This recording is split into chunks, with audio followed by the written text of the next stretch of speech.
کله کله د اوړي په موسم کې د ماشوم په خوله کې یو قسم پلی پیدا کیږي، کله کله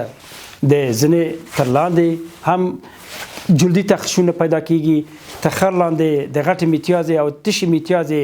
هغه برخې کې چې ډېر نازکې برخې دي دې کې هم پلی یا تڼاکې پیدا کیږي، او کله کله کیدای شي د غوږ سره هم دا مشکل موجود وي، او کله کله کیدای شي د نو سره هم کیدای شي چرک یا قیح ورته وایي موجود وي چې دغه په نامه د انتانات سطحي یادیږي. که چیرې په وخت او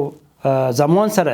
دا موضوعي یا لوکل انتانات یا میکروبونه تداوی نشي، دا کیدای شي وینې ته داخل شي او ماشوم د سپټیسیمیا یا د وینې د میکروبي کېدو سره مخامخ کی. نو لازمه ده چې کورنۍ په دې ماشومانو کې دغسې پلی و دانې یا تڼاکې ویني د اطفالو ډاکټر ته ویسي او د هغې په مشوره باندې او تشخیص په اساس باندې لازمه تداوی ورڅخه ترلاسه کړي.